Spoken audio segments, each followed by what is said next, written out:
यह video UPSC के civil services examination 2021 के नोटिफिकेशन पर आधारित है। नोटिफिकेशन में कहा गया है कि उम्मीदवारों को सलाह दी जाती है कि वे प्रारंभिक परीक्षा के लिए इस खंड में प्रकाशित पाठ्यक्रम का अध्ययन करें, क्योंकि कई विषयों के पाठ्यक्रम में समय समय पर परिवर्तन किए गए हैं। यानी आप जो यह वीडियो देखेंगे वह पूरी तरह से अपडेटेड सिलेबस पर तैयार की गई है, ताकि आपको सही जानकारी मिल सके। तो हेलो फ्रेंड्स, मैं कुमार चंदन स्वागत करता हूं आपके अपने यूट्यूब चैनल एजुकेशनल पर। दोस्तों, देश में सबसे विश्वसनीय और प्रतिष्ठित कोई परीक्षा है तो वह है यूपीएससी की, और इसमें सबसे बड़ा कोई पोस्ट है तो वह है आईएएस की। तो आज की वीडियो इसी टॉपिक पर है कि आईएएस कैसे बने। वीडियो शुरू करें उससे पहले आपसे एक रिक्वेस्ट है कि इस यूट्यूब चैनल को सब्सक्राइब नहीं किए हैं तो कर लीजिए और बेल आइकन को भी प्रेस कर लीजिए, ताकि अगली वीडियो की नोटिफिकेशन आपको मिल सके। तो चलिए वीडियो शुरू करते हैं। सबसे पहले जान लेते हैं इस वीडियो में आप क्या सब जानेंगे। सबसे पहले जानेंगे आईएएस कौन होता है, आईएएस कौन बन सकता है, इसके लिए कौन सी एग्ज़ाम देनी होती है, फॉर्म कब भर सकते हैं, फॉर्म कब निकलता है, एग्ज़ाम कब होती है, एग्ज़ाम कहाँ होती है, क्वालिफ़िकेशन कितनी चाहिए, परसेंटेज रिक्वायरमेंट कितनी रहती है, एज लिमिट कितनी रखी गई है, अटेम्प्ट कितना मिलता है, सिलेक्शन प्रोसेस क्या है, सिलेबस क्या है, कुल कितने मार्क्स का एग्ज़ाम होता है, कट ऑफ कितना होता है, पोस्टिंग कहाँ होती है, पावर क्या मिलता है, सैलरी कितनी मिलती है, तैयारी कब शुरू करें और तैयारी कैसे करें। तो चलिए इन सभी पॉइंट्स को अब विस्तार से समझते हैं। सबसे पहले जानते हैं आईएएस कौन होता है। यूपीएससी यानी यूनियन पब्लिक सर्विस कमीशन के द्वारा ली जाने वाली सीएसई में सफल हुए वैसे कैंडिडेट जो प्रशासनिक सेवा के लिए चुने जाते हैं वह आईएएस कहलाते हैं। आईएएस का फुल फॉर्म होता है इंडियन एडमिनिस्ट्रेटिव सर्विस, जिसे हिंदी में भारतीय प्रशासनिक सेवा कहते हैं। अब जानते हैं इसके लिए कौन सी एग्ज़ाम देनी होती है। आईएएस बनने के लिए यूपीएससी के द्वारा आयोजित होने वाली सिविल सर्विसेज एग्जामिनेशन को पास करनी होती है, वह भी अच्छे रैंक के साथ। अब जानते हैं आईएएस कौन बन सकता है। आईएएस वह सभी व्यक्ति बन सकता है जो यूपीएससी के द्वारा आयोजित होने वाली सिविल सर्विसेज एग्जामिनेशन को देने के लिए एलिजिबल हो, क्योंकि यूपीएससी के द्वारा आयोजित होने वाली इसी परीक्षा के माध्यम से ही आईएएस बना जा सकता है। अब जानते हैं फॉर्म कब भर सकते हैं। आईएएस बनने के लिए फॉर्म तभी भर सकते हैं जब आप इसके लिए एलिजिबल हो, यानी आपकी उम्र और आपकी शैक्षणिक योग्यता यूपीएससी के द्वारा निर्धारित मापदंड के अनुसार हो। अब जानते हैं इसका फॉर्म कब निकलता है।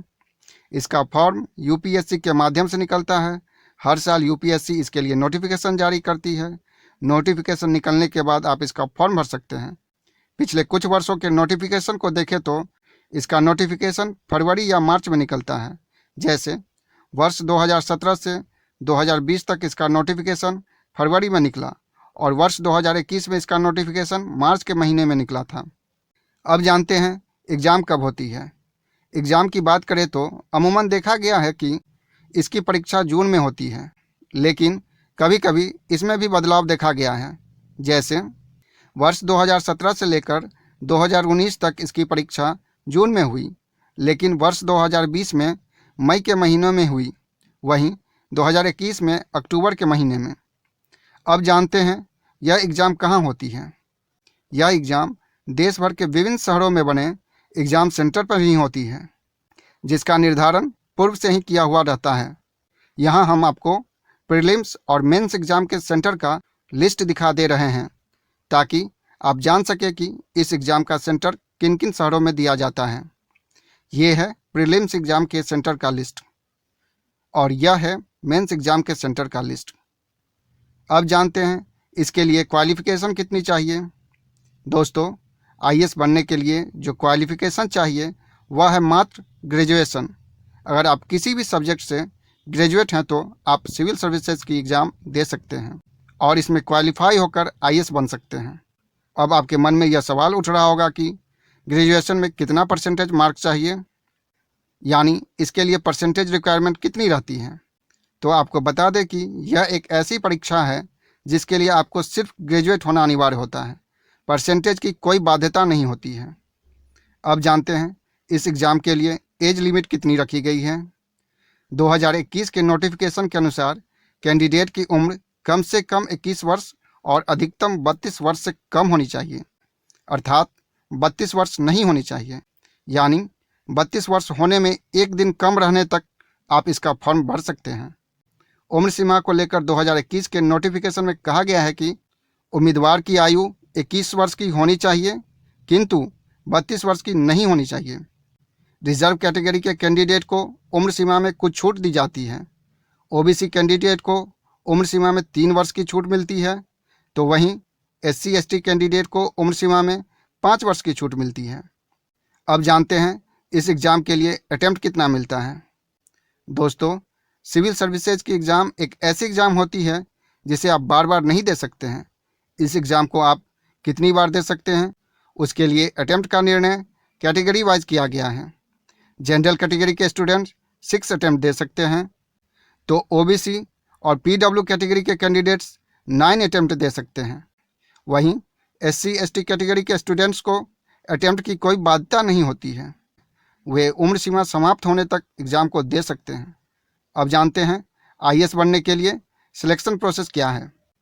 दोस्तों, सिलेक्शन प्रोसेस के बारे में बताएं उससे पहले आपसे आग्रह है कि अभी तक आप इस YouTube चैनल को सब्सक्राइब नहीं किए हैं तो प्लीज़ कर लीजिए और बेल आइकन को भी प्रेस कर लीजिए ताकि ऐसी ही जानकारी आपको मिलती रहे। चलिए अब जानते हैं इसके सिलेक्शन प्रोसेस के बारे में। सिविल सर्विसेज की एग्ज़ाम 2 स्टेज में संपन्न होती है, यानी इसकी सिलेक्शन प्रोसेस 2 स्टेज में पूरी होती है। फर्स्ट स्टेज होता है प्रीलिम्स एग्ज़ाम की, सेकेंड स्टेज होता है मेंस एग्ज़ाम की।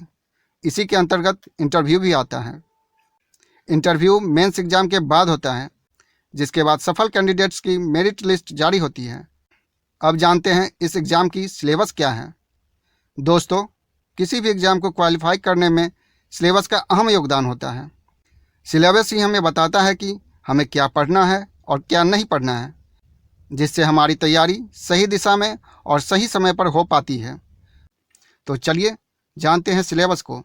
सबसे पहले जानते हैं प्रीलिम्स एग्ज़ाम की सिलेबस को। प्रीलिम्स एग्ज़ाम में 2 पेपर होते हैं, जिसमें ऑब्जेक्टिव टाइप के प्रश्न होते हैं। दोनों पेपर 200 नंबर के होते हैं, यानी कुल 400 नंबर का प्रीलिम्स एग्ज़ाम होता है। गलत जवाब देने पर निगेटिव मार्किंग होती है। दोनों पेपर के एग्ज़ाम के लिए 2-2 घंटे का समय मिलता है। प्रीलिम्स का सेकेंड पेपर क्वालिफाइंग पेपर होता है। इसमें 33% मिनिमम मार्क्स लाना अनिवार्य होता है। प्रीलिम्स के फर्स्ट पेपर में current events of national and international importance, history of India and Indian national movement, Indian and world geography, physical, social, economic geography of India and the world, Indian polity and governance, constitution, political system, Panchayati Raj, public policy, rights issue etc, economic and social development, sustainable development, poverty, inclusion, demographics, social sector initiatives etc, general issue on environment, ecology, biodiversity and climate change और general science से प्रश्न रहते हैं। अब जानते हैं paper 2 के syllabus को। सेकेंड पेपर में comprehension, logical reasoning and analytical ability, decision making and problem solving, general mental ability और बेसिक न्यूमेरेसी से प्रश्न पूछे जाते हैं। चलिए अब जानते हैं मेंस एग्ज़ाम के सिलेबस को। मेंस एग्ज़ाम का मुख्य उद्देश्य होता है कैंडिडेट के बौद्धिक गुणों तथा उनके गहन ज्ञान का आकलन करना। मेंस एग्ज़ाम में डिस्क्रिप्टिव पेपर होते हैं। यह कुल 1750 अंकों का होता है। प्रत्येक पेपर के एग्ज़ाम के लिए 3-3 घंटे का समय मिलता है। इसमें कुल 9 पेपर होते हैं। 2 पेपर क्वालिफाइंग पेपर होते हैं और 7 पेपर मेरिट के लिए होते हैं। क्वालिफाइंग पेपर लैंग्वेज का होता है। पहले पेपर में संविधान के 8वीं अनुसूची में सम्मिलित भाषाओं में से कैंडिडेट द्वारा सिलेक्ट की गई किसी एक भारतीय भाषा का पेपर होता है। दूसरा पेपर इंग्लिश का होता है। दोनों पेपर 300 अंकों का होता है। इन दोनों पेपर में सिर्फ क्वालिफाइंग होना होता है। मेरिट बनाते समय इन दोनों पेपर का अंक नहीं जुटता है। अब जानते हैं उन सभी 7 पेपर को जिनमें मिले अंकों के आधार पर कैंडिडेट का मेरिट बनता है। पेपर 1 एसे राइटिंग यानी निबंध का होता है, यह 250 अंकों का होता है। पेपर 2 जनरल स्टडीज़ 1 यानी सामान्य अध्ययन पत्र 1 का होता है, यह कुल 250 अंकों का होता है। इसमें भारतीय विरासत और संस्कृति, विश्व का इतिहास एवं भूगोल और समाज से प्रश्न होते हैं। पेपर 3 जनरल स्टडी 2 यानी सामान्य अध्ययन पत्र 2 का होता है, यह 250 अंकों का होता है। इसमें शासन व्यवस्था, संविधान, शासन प्रणाली, सामाजिक न्याय तथा अंतर्राष्ट्रीय संबंध से प्रश्न होते हैं। पेपर 4 जनरल स्टडी 3 यानी सामान्य अध्ययन पत्र 3 का होता है, यह 250 अंकों का होता है। इसमें प्रौद्योगिकी, आर्थिक विकास, जैव विविधता, पर्यावरण, सुरक्षा तथा आपदा प्रबंधन से प्रश्न होते हैं। पेपर 5 जनरल स्टडीज़ यानी सामान्य अध्ययन पत्र 4 का होता है, यह 250 अंक का होता है। इसमें नीति शास्त्र, सत्यनिष्ठा और अभिरुचि से प्रश्न होते हैं। पेपर 6 ऑप्शनल सब्जेक्ट पेपर 1 का होता है, यह 250 अंकों का होता है। पेपर 7 ऑप्शनल सब्जेक्ट पेपर 2 का होता है, यह भी 250 अंकों का होता है। ऑप्शनल सब्जेक्ट के अंतर्गत 26 विषय होते हैं, जिनमें से स्टूडेंट्स अपनी रुचि के अनुसार विषय चुन सकते हैं। मेंस एग्जाम के बाद कैंडिडेट का इंटरव्यू लिया जाता है।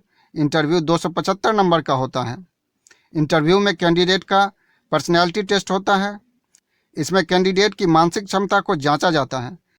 साथ ही यह भी देखा जाता है कि कैंडिडेट को सामाजिक घटनाओं में कितनी रुचि है, संतुलित निर्णय लेने की शक्ति है कि नहीं, नेतृत्व की क्षमता है कि नहीं, साथ ही नैतिक ईमानदारी को भी परखा जाता है। इंटरव्यू के बाद ही फाइनल मेरिट लिस्ट तैयार होती है। अब जान लेते हैं यह एग्ज़ाम कुल कितने मार्क्स का होता है। सिविल सर्विसेज की एग्ज़ाम कुल 225 अंकों की होती है। इसमें अंकों का बंटवारा इस प्रकार रहता है। पेपर 1 250 नंबर का, पेपर 2 250 नंबर का, पेपर 3 250 नंबर का, पेपर 4 250 नंबर का, पेपर 5 250 नंबर का, पेपर 6 250 नंबर का, पेपर 7 250 नंबर का और इंटरव्यू 275 नंबर का, यानी टोटल एग्ज़ाम 225 नंबर का होता है। आप जानते हैं इस एग्ज़ाम का कट ऑफ कितना होता है। दोस्तों, किसी भी एग्ज़ाम का कट ऑफ हर वर्ष एक समान नहीं रहता है, कभी बढ़ता है तो कभी घटता भी है। उसी तरह देखा गया है कि इस एग्ज़ाम का भी कट ऑफ घटता बढ़ता रहता है। जैसे वर्ष 2017 में इस एग्ज़ाम का कट ऑफ इस प्रकार था, तो वर्ष 2018 में ऐसा था, तो वहीं 2019 में इस तरह का था। इन आंकड़ों पर ध्यान दिया जाए तो आप देखेंगे कि इस एग्ज़ाम का कट ऑफ 35 से 50% के इर्द गिर्द ही घूमती रहती हैं, जो कैटेगरी वाइज अलग अलग होती हैं। चलिए अब जान लेते हैं इस एग्ज़ाम को क्वालिफाई करने के बाद पोस्टिंग कहाँ होती है। जब आप सिविल सर्विसेज की एग्ज़ाम क्वालिफाई कर जाते हैं तो ज्वाइनिंग से पहले ट्रेनिंग होती है, फिर उसके बाद पोस्टिंग होती है। IAS अधिकारी विभिन्न मंत्रालयों और प्रशासन के विभागों में नियुक्त होते हैं। जिला में डिस्ट्रिक्ट मजिस्ट्रेट के पद पर, विभाग में सहायक सचिव, अवर सचिव, उप सचिव, निदेशक आदि पदों पर नियुक्त होते हैं। एक IAS अधिकारी के लिए सबसे वरिष्ठ पद कैबिनेट सेक्रेटरी का होता है। अब जानते हैं एक IAS ऑफिसर को पावर क्या मिलता है।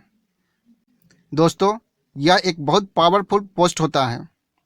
एक IAS ऑफिसर के कंधे पर पूरे लोक प्रशासन, नीति निर्माण और नियमों को लागू करवाने की पूरी जिम्मेदारी होती है।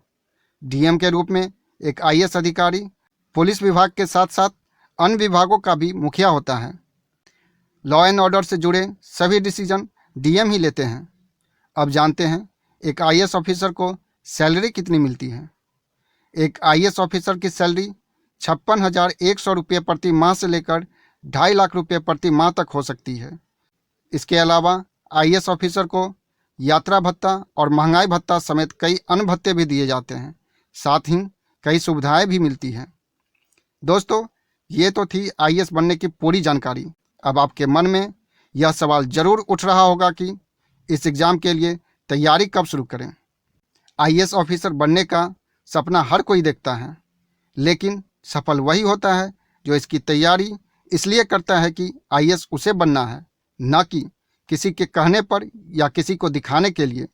इसलिए आपको इसकी तैयारी 9वीं या 10वीं क्लास से ही शुरू कर देनी चाहिए।